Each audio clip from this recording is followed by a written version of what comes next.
Bonjour et merci à la communauté Super Éthanol 85 France d'être nombreux à nous suivre sur Facebook notamment.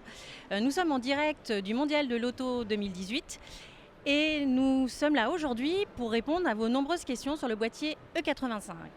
Et donc pour vous répondre aujourd'hui, nous avons Alexis Landrieux, directeur de Biomotors, et nous avons Sébastien Lepolès de Flexfuel Énergie Développement, son président qui est à présent, merci beaucoup. Et nous avons monsieur Nicolas Kurtzeglou qui est responsable carburant, ingénieur au SNPAA, le syndicat de l'alcool agricole. Bonjour et merci d'être ici. Nicolas, où en est-on de ce carburant superéthanol E85 ? Alors, en ce moment, le superéthanol E85 se développe fortement puisque sa consommation croît de manière exponentielle. Sur janvier-août 2018 par rapport à janvier-août 2017, nous sommes à plus 43% de consommation. Le nombre de stations superéthanol E85 ne cesse de croître. On a dépassé les 1050 il y a quelques jours et il y en a 3 ou 4 de plus chaque semaine. Donc c'est en très bonne voie et le prix évidemment est très attractif puisqu'il est à 0,68 € par litre, tout à fait stable alors que le prix de l'essence continue à augmenter. Merci Nicolas, j'ai encore une question. Nous sommes là pour répondre aux questions sur le boîtier E85. Donc est-ce que tu peux nous faire un petit rappel de l'histoire sur cette homologation qui n'est pas d'aujourd'hui et les perspectives ? Alors ça remonte à 2014 puisque donc à l'époque les fabricants de boîtiers Flexfuel Énergie Développement et Biomotors et la filière bioéthanol donc SNPA et CGB industriels de l'éthanol et planteurs de betteraves, nous sommes allés tous ensemble voir la DGEC, donc l'administration, pour expliquer qu'il y avait d'autres manières de rouler au superéthanol E85 que dans des Flexfuel d'origine, qu'à l'époque il y avait des boîtiers qui étaient vendus, il y avait un peu de tout, donc il fallait mettre de la rationalisation dans tout ça pour que les gens achètent des outils, des systèmes de conversion qui marchent bien et qui soient testés. Et donc il y a eu beaucoup de réunions, il y a eu des tests à l'UTAC avant de commencer à écrire ce qui est devenu donc l'arrêté relatif à l'homologation des boîtiers. Cet arrêté est enfin arrivé le 15 décembre 2017 et depuis il y a eu plusieurs tests à l'UTAC par les fabricants de boîtiers et en ce moment il y a les premières homologations qui arrivent et donc c'est très positif pour le développement à court terme du superéthanol E85. Merci pour toutes ces précisions. On en sait maintenant beaucoup plus sur l'historique de cette homologation. Alexis, on va commencer par le commencement donc. Comment ça fonctionne un boîtier E85 ? Ça agit sur quoi sur le moteur ? Alors c'est très simple, c'est un boîtier électronique qu'on va installer sous le capot du véhicule et qui va permettre d'utiliser aussi bien de l'essence que du bioéthanol et ça dans le même réservoir que celui d'origine. Ça fonctionne très simplement, on va modifier les temps d'injection, c'est-à-dire l'arrivée de carburant du véhicule de manière à ce que celui-ci fonctionne de la même manière avec de l'éthanol que de l'essence en conservant l'agrément de conduite et évidemment la fiabilité. Merci. Sébastien, on a eu quelques témoignages sur des utilisateurs de l'E85 qui sont tentés de rouler sans boîtier E85. Est-ce que c'est possible ? Est-ce une bonne idée ? Alors effectivement, on peut voir beaucoup de personnes qui essayent de mettre en complément un tout petit peu de superéthanol E85 dans leur moteur. C'est pas conseillé parce qu'arrivé à un moment ou à un autre, effectivement, le pourcentage de E85 va être modifié sur le long terme au niveau du pourcentage dans le réservoir et avec tous les risques qu'il peut y avoir sur un véhicule non modifié. Donc à petite dose, effectivement, des personnes en mettent, mais attention à la dérive sur le long terme au niveau de la quantité dans le réservoir. Alexis, donc pourquoi faut-il faire installer un boîtier E85 homologué ? Alors tout simplement parce qu'il a été testé, c'est-à-dire qu'il a été contrôlé, qu'il respecte les mêmes rejets de pollution qu'à l'origine par rapport à ce que le constructeur a défini. C'est très important parce que ça veut dire que le fonctionnement du boîtier est idéal et que le moteur conserve le même rendement. Il est clair que lorsqu'on met le bioéthanol sans boîtier, évidemment on dégrade le rendement du moteur et donc sa pollution et évidemment sa fiabilité. C'est bien pour ça d'ailleurs que si on met à 100% du bioéthanol sans boîtier, vous allez avoir le voyant défaut qui s'allume. C'est bien pour dire que ce n'est pas adapté. Donc le but de l'homologation, c'est de reconnaître aussi ce système comme étant viable et donc d'être reconnu sur la carte grise qui est la carte d'identité du véhicule. Sébastien, que comprend le tarif de l'installation d'un boîtier E85 homologué ? Alors, dans le tarif d'un boîtier E85 homologué, comprend donc le boîtier, son installation, la garantie, les assurances qui vont avec, reprenant toutes les garanties liées à l'arrêté qui est passé au mois de janvier, mais également donc la plaque de modification, appelée la plaque fixée à côté de la plaque constructeur, et les garanties qui vont avec. Alexis, je viens chez Biomotors. Combien de temps il faut compter pour installer mon boîtier homologué chez vous ? Alors l'installation du système va durer environ une demi-journée dans le garage partenaire.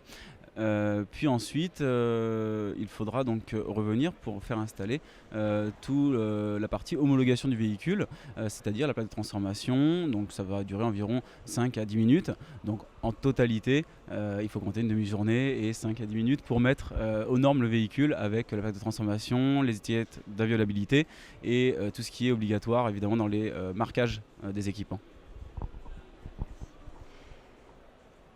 Sébastien, est-il possible de monter soi-même son boîtier E85 ? Très clairement non. Par rapport à l'arrêté, il est impossible et interdit de monter soi-même un boîtier E85 pour la simple et bonne raison qu'il faut être un professionnel de l'automobile pour faire cette installation. Il y a des vérifications à faire électroniques et sur la prise OBD par rapport au réglage des temps d'injection du véhicule. Et donc on ne peut pas installer ce boîtier soi-même. Il faut passer par un installateur habilité qui a fait une formation dans un réseau de professionnels. Et surtout de faire installer son boîtier E85 homologué par un installateur agréé. Il y a des garanties, ça donne des garanties. Donc j'ai une question là-dessus. Est-ce que Alexis, la pose d'un boîtier E85 fait-elle annuler la garantie constructeur ? Alors, nous, l'article 3.6 de l'arrêté ministériel nous oblige en tant que fabricant à garantir la préservation des pièces mécaniques du véhicule ainsi que des systèmes de dépollution de celui-ci. La garantie constructeur, aujourd'hui, il y a encore beaucoup de discussions à avoir avec eux. Je conseille vraiment l'utilisateur de contrôler la perte de garantie auprès de son contrat de garantie auprès du constructeur. Certains constructeurs conservent la garantie, d'autres non. Donc, pas avoir de surprise, il faut vraiment relire son contrat de garantie. Et toujours sur le même sujet, parce qu'une voiture c'est précieux, ça coûte un certain prix, faut-il modifier son contrat d'assurance automobile après la pose d'un boîtier 85, Sébastien ? Il n'y a pas de modification spécifique à faire auprès de l'assurance, puisque à partir du moment où vous avez fait une modification homologuée, votre carte grise est en phase avec ce que vous avez dans le réservoir et donc vous êtes dans le cadre de l'homologation. Par contre, très bonne nouvelle, certaines assurances offrent des tarifs plus intéressants pour les véhicules moins polluants. Aussi, certains de nos clients ont vu baisser de l'ordre de 20% leur facture d'assurance, ce qui est très intéressant. Alexis, si j'ai posé mon boîtier 85 sur mon véhicule, ça va être facile de passer le contrôle technique ? Eh ben là du coup même réponse puisque le boîtier est reconnu sur la carte grise, évidemment le contrôle technique contrôlera la présence de la plaque de transformation et donc de la modification officielle du véhicule et donc ça ne change rien en fait. Au passage au contrôle technique c'est pas plus long, c'est pas plus cher, c'est identique. Là, c'est une question que vous pourrez presque répondre en même temps. Les boîtiers 85 homologués seront-ils disponibles pour toutes les catégories de véhicules ? Alexis, puis après je te laisse. Oui, bien sûr. On procède effectivement au passage des véhicules aux essais donc à l'UTAC pour obtenir les agréments de la part du CNRV. Et ça, évidemment, on ne peut pas toutes les faire en même temps. Donc, pour notre part, aujourd'hui, on couvre 58% du parc automobile en homologation. Et bien sûr, on va continuer dans ce sens-là pour avoir 100%. Alors je pense qu'il faut prendre un peu de recul sur le sujet. Alors quand on parle de la globalité du parc, effectivement aujourd'hui on ne peut pas adresser la globalité du parc parce que l'arrêté est très clair, on peut faire des Euro 3 aux Euro 6 et tous les véhicules de moins de 14 chevaux fiscaux. Donc ça veut dire des véhicules de 2001 à nos jours, en injection directe ou indirecte. Et effectivement, on va passer tous les agréments et toutes les homologations pour obtenir les catégories qui sont au nombre de 8. Et on ne peut pas aujourd'hui, de par la disponibilité des bancs notamment de l'UTAC, avoir assez de disponibilité pour pouvoir passer les 8 agréments d'un coup, ce qui fait que ce sont des agréments qui sont en cours de passage aujourd'hui. Une autre question qui revient de temps en temps sur les réseaux sociaux. La reprogrammation, Alexis, est-elle une technique fiable pour convertir son véhicule au super-éthanol E85 ? Alors, la reprogrammation, c'est souvent donné comme quelque chose d'invisible sur le véhicule, alors qu'en fait ça l'est pas du tout, c'est très intrusif et donc interdit par l'arrêté ministériel puisque on est obligé d'intervenir sur le calculateur d'origine du véhicule. Ce qui engendre des modifications par le constructeur, et là après, lorsque le véhicule va tomber en panne, de savoir qui est responsable de la panne, ça va être une grosse inquiétude en tout cas pour le client.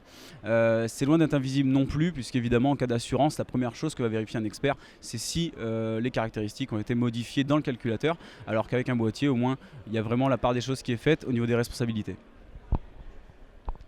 Merci Alexis. Je vais donner le mot de la fin à Nicolas. Alors Nicolas, en quelques mots, les avantages économiques et écologiques pour rouler au super-éthanol E85. Alors, les avantages écologiques, donc on sait que le bioéthanol, c'est 70% de réduction de CO2 par rapport au pétrole fossile, le bioéthanol produit en Europe. Donc c'est bon pour le climat, c'est aussi bon pour la qualité de l'air, puisque c'est 90% de réduction de particules fines. Le super-éthanol E85 fait 90% de réduction de particules fines par rapport à l'essence. Donc c'est très bien du point de vue écologique, c'est très bien du point de vue économique, puisqu'aujourd'hui le prix est 0,68 € par litre. On économise plus de 500 € par tous les 13 000 km. Donc ça permet de rentabiliser très rapidement des boîtiers, et donc ça va se développer très fortement. Et c'est aussi des emplois en France dans les domaines ruraux. Alexis, Nicolas, Sébastien, merci d'avoir répondu à toutes les questions de la communauté super-éthanol 85 France. Nous vous donnons rendez-vous jusqu'au 14 octobre dans le hall 2.2 et venez nombreux sur le stand du bioéthanol. À très bientôt.